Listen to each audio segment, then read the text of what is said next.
Hi everyone, this is Annalise. I decided that I wanted to come and talk to you today about like versus love. This was a very important conversation for me because I did not love everyone. I didn't even like many people, much less love them. And in order to be a good Christian, a spiritual person, light and love, I was finding this to be a very difficult task.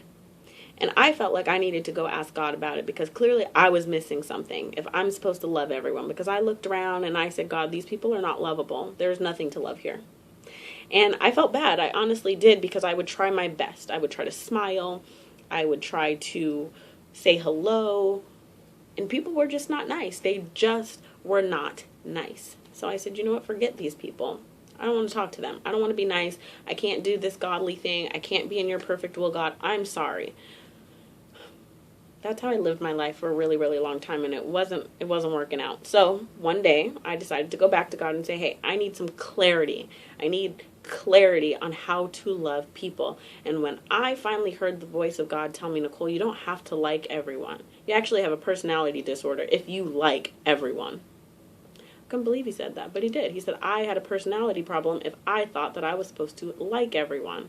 The difference between like and love is that you are loving the person at the original foundation of who they are, the creation that God created, the spirit of that person. If you take it all the way back and you go back to the foundation of who we are as people before heartbreak, pain, suffering, circumstances, situations all came and broke our heart and our mind, we were all good. We were all love. Babies, they're all love. Children, they're all love until they're taught not to love, until pain and heartbreak and all of that gets in the way and then becomes the person that you don't like. And in loving people, you're simply loving who that person originally is. We have compassion. We understand that if we're seeing a negative person, if we're seeing a person that we don't like, it is simply that we are seeing a person who has been heartbroken. And in seeing that, hopefully we can have more compassion for who the person really is underneath all of that junk.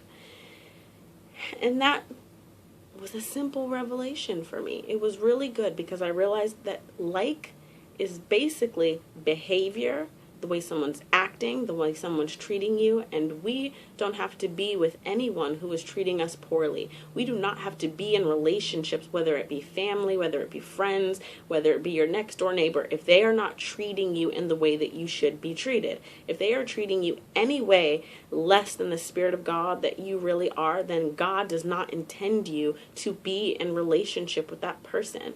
And in being in love towards that person, you are simply loving the Spirit of God. And if I can see the Spirit of God in you by saying, okay, I know God is in there somewhere, you're not acting right, but I know God is in there, then I can love the Spirit of God in you. And that is me giving you respect. That is me seeing you at a deeper level and seeing that there's some pain there. Because really, in negativity, bitterness, anger, all of that, it's just a person who has been heartbroken and in some way didn't have the help and didn't have the compassion to be able to get over that thing. So as a spiritual person, my job is to love each and every person because I can see that this person has been heartbroken. So I hope that gives you some light, some revelation that you are not intended to like everyone. So do not feel bad if you look at people and say, you know what, God, I'm having a hard time liking that person. That's okay. God's going to say, you know what, I don't like the way that person's behaving either. But don't make it about who that person is. It's just a behavior. It's just how someone's coming off. And that is not who the person actually is on the inside. So I hope that you love my revelation, that it helps you to see people correctly. And be love, be beautiful, love Annalise, and visit my website, loveannalise.com, for more inspiration and wisdom. Thank you for listening.